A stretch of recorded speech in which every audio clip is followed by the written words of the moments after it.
Some time ago, public schools in America had prayers and Bible study. They gradually did away with all of that since schools had students of many different faiths, and on the legal front, many were claiming that the separation of church and state was not allowing for faith practices in school. Usually, the conservatives were the ones who wanted religion in schools, while liberals said public schools are only for sciences and language arts to be taught. And if you want your children to be taught faith or some other ideology, then do it elsewhere. It seems like it makes sense. America is a multicultural country. Children of different religions and atheists are studying in school side by side. But they all have one common denominator. They need to study math, sciences, language arts, and they need it for their future life. So let school teach that. And all other ideological and spiritual teachings can be taught outside of the classroom. Fast forward to today.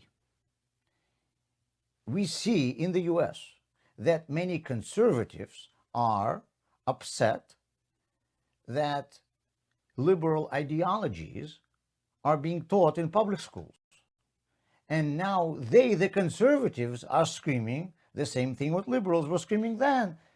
Teach grammar and arithmetic, and ideological lessons are not for public school.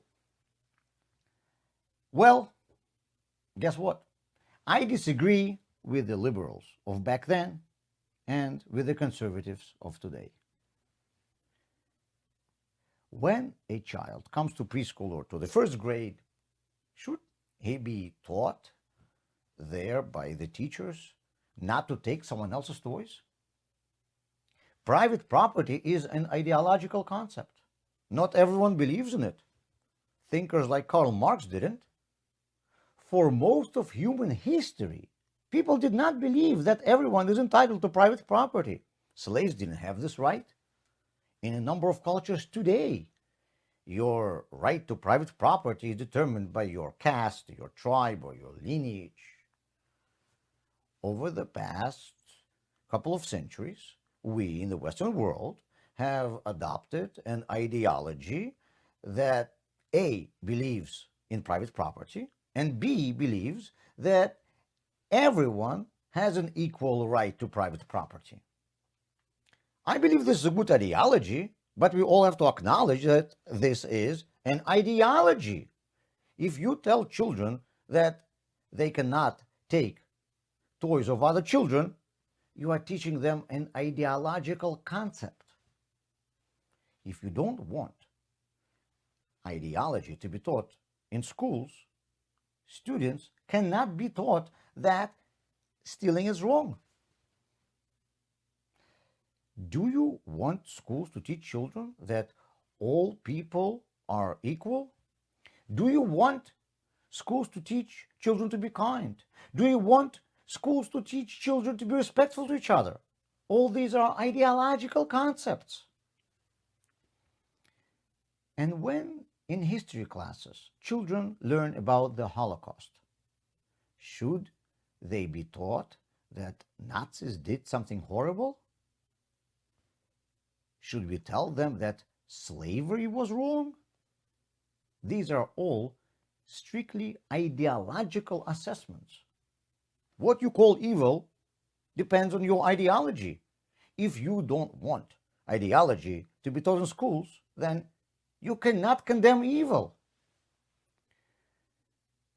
In civics class, should children be taught the secular view that citizens' rights are issued by the government, and therefore government can take these rights away at will, or the religious view, which was the view of the founders of the US, that our rights come from God and the government is only protecting the rights which are given to people from above, and therefore no government can ever take these rights away. This is a huge ideological difference, And without figuring out which ideological side you're on, you cannot even begin teaching civics. But this is not all. Why should children learn sciences and language arts? Today in the US, children are usually told that they need to study in order to be able to earn more money in the future.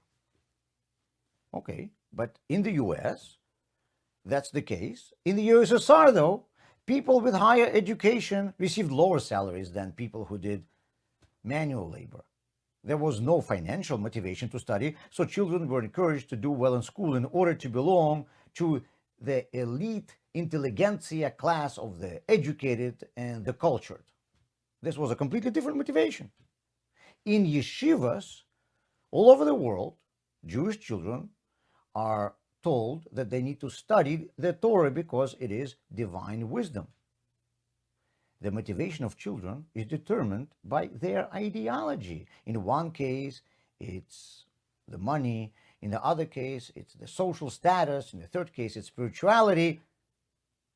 But if we want our children to learn, we need to tell them why they should do it. Motivation is always ideological. Without this ideological motivation, a kid will not even go to school. So we see that ideological teachings should not only accompany education, they should precede education. A single education system for all, which in order to be such would be void of ideological preaching, in theory was a very good idea. But in reality, we see it does not work. And today, in America, we see it falling apart before our eyes. Because number one, any educational system has to be based on ideological premises. And number two, children need to be taught ideological concepts in order to be functional members of society. And they need these ideological concepts much more than grammar or biology.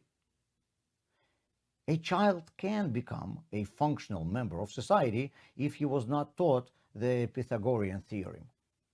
But he will not be able to become a functional member of society if he was not taught ideological concepts like honesty. Children have to be always raised in a specific ideology, a religion, or a secular school of thought.